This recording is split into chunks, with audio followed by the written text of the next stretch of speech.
வரை அது 96 கோடிக்கு இன்றைய தினம் மகளிர் சுய உதவி குழுக்களுக்கு இங்கே சுழல் நிதியும் கடனும் வழங்கப்பட்டிருக்கிறது.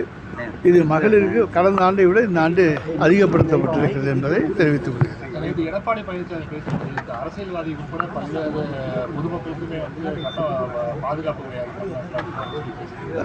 எடப்பாடி அவருக்கு பாதுகாப்பு இல்லைன்னு வேண்டும் என்று சொல்லலாமே தவிர பொதுமக்களுக்கு பாதுகாப்பான இடம் இந்தியாவிலே தமிழ்நாடு தான். அதை இந்த இந்தியாவுக்குள்ள வெளிநாட்டிலேருந்து பார்க்குறவங்க தமிழ்நாட்டை பார்த்து விட்டு செல்கின்றவர்கள் இந்தியாவிலேயே மிகவும் பாதுகாப்பான மாநிலம் தமிழ்நாடு என்பதை மனதார ஒப்புக்கொண்டு சென்றிருக்கிறார்கள். ஆனால் மனசாட்சி இல்லாதவர்களுக்கு நாங்கள் பதில் சொல்ல வேண்டிய அவசியம் கிடையாது. சிறைத்துறையில்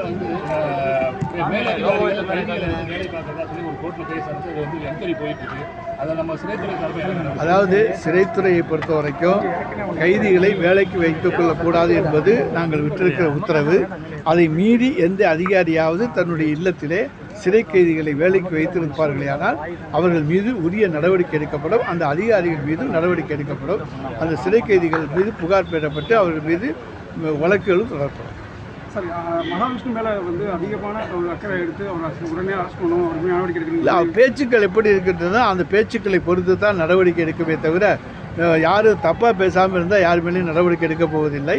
யாரும் அத்துமீறி பேசுகின்ற பொழுது அந்த அத்துமீறி பேசுகின்ற பேச்சுக்களுக்கு நடவடிக்கை எடுப்பது என்பது தடுக்க முடியாத ஒரு செயல்.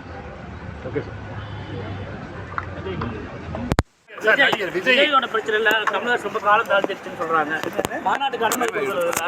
மாநாட்டுக்கு 23ஆம் தேதி அவர் மாநாடு நடத்த போகிறார். அதுக்கு அவங்க அனுமதி கேட்டு கொடுக்குறாங்க. எல்லா கேள்விகளையும் கேட்டு அதுக்கான பதில்களை பெற்று அதுக்கான அனுமதியை தருகிறோமே தவிர நாங்கள் எங்களை பொறுத்த வரைக்கும் எங்களுக்கு எந்த கட்சியும் எதிர்கட்சிகள் கிடையாது. யாரை கண்டும் திராவிட முன்னேற்றக் கழகம் பயப்படுவது கிடையாது. எங்களை பொறுத்தவரைக்கும் தேர்தலில் எங்களுக்கு பலமான எதிரிகள் வர வேண்டும். அப்பொழுதுதான் நாங்கள் தேர்தலில் இன்னும் உற்சாகமாக வேலை செய்ய முடியும். திமுக என்பது மக்களை நம்பி இருக்கிற இயக்கம். எனவே திமுகவை பொறுத்தவரைக்கும் யாரை கண்டும் அஞ்சுவதில்லை, எந்த கட்சியை கண்டும் அஞ்சுவதில்லை. எங்களுடைய தலைவர் தளபதி அஞ்ச வேண்டிய அவசியம் கிடையாது. நாங்கள் அந்த அளவுக்கு மக்கள் நலத்திட்டங்களை செய்துவிட்டு தான் மக்களை சந்திக்க போகிறோம். சார், ஆளுநர் தொடர்ந்து நம்ம பேசுகிறாரு, கல்வித்தரம் சரியில்லை தமிழ்நாட்டில். அதாவது ஆளுநர் எல்லாத்தையும் படித்து பார்த்துட்டு பேசணும். யாராவது எழுதி கொடுத்ததை வைத்து பேசுவதையெல்லாம் நாங்கள் பொருட்படுத்த முடியாது.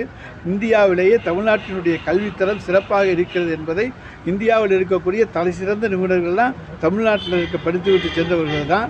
எனவே தமிழ்நாட்டினுடைய கல்வித்தரம் இன்றைக்கு உச்ச நீதிமன்ற நீதிபதிகளாக இருந்தாலும், உயர் நீதிமன்ற நீதிபதிகளாக இருந்தாலும், அறிவியல் நிபுணர்களாக இருந்தாலும், விஞ்ஞானிகளாக இருந்தாலும், யாராக இருந்தாலும் இன்றைக்கு இந்த தமிழ் மீடியத்தில் இங்கே தமிழகத்தில் இருக்கக்கூடிய சிலபஸில் தமிழ் மீடியமாக இருக்கட்டும் அல்லது ஆங்கில மீடியமாக இருக்கட்டும் எங்களுடைய சிலபஸில் சமச்சீர் கல்வியில் உள்ள படித்துவிட்டு செல்கின்றவர்கள் தான் இருக்கிறார். அதுக்கு முன்னாலேயும் நம்முடைய சிலபஸில் படித்தவங்க தான் இந்தியாவிலே சைன் பண்ணியிருக்காங்க.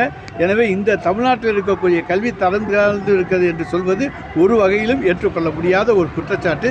அது வேண்டும் என்று சுமத்துகின்ற குற்றச்சாட்டை தவிர வேறு எதுவும் அல்ல.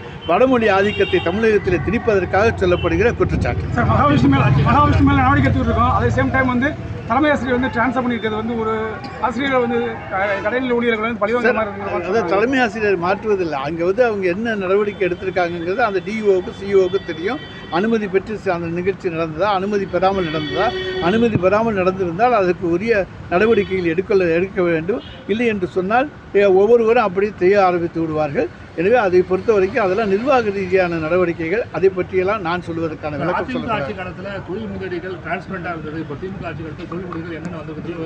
அதாவது தினசரி பத்திரிகைகளில் நீங்கள் பார்க்குறீங்க என்னென்ன தொழில் முதலீடுகள் வந்து கொண்டிருக்கிறது என்பதை நாங்கள் சொல்லுகிறோம். எந்தெந்த தொழிற்சாலைகளை மாண்புமிகு முதலமைச்சர் துவக்கி வைக்கிறார் என்பதை காண்பிக்கின்றோம். எந்தெந்த தொழிற்சாலைகளுக்கு மாண்புமிகு தமிழ்நாடு முதலமைச்சர் அவர்கள் அடிக்கல் நாட்டுகிறார் என்பதை காண்பிக்கின்றோம். இவை எல்லாவற்றையும் இன்றைக்கு தெளிவாக காண்பிக்கின்றோம்.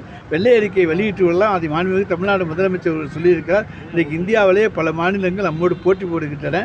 அந்த மாநிலங்கள் நம்முடைய தமிழகத்தில் தொழில் துவங்க வருகிற அந்த நிறுவனங்களை அவர்களுடைய அப்ரோச் பண்ணி நான் உனக்கு இன்னும் அதிகமாக சலுகை தரேன் இங்கே வான்னு கூப்பிடக்கூடிய வாய்ப்புகள் இருக்கின்றன. எனவே தான் வெள்ளை அறிக்கை வெளியிடவில்லையே தவிர எங்களை பொறுத்த வரைக்கும் தினசரி என்னென்ன நிகழ்ச்சிகள் நடக்கிறது என்பது அன்றாட நிகழ்வுகள் பத்திரிகைகளில் தெளிவாக வருகிறது. தமிழக அரசும் அறிக்கைகளை தெளிவாக தருகிறது. துவக்க விழா, அதே போல் இதுக்கான அடிக்கல் நாட்டு விழா, எந்த விழாக்களாக இருந்தாலும் மக்கள் மறைக்கப்படுவதில்லை. மக்களுக்கு தெரிய நடக்கின்றது.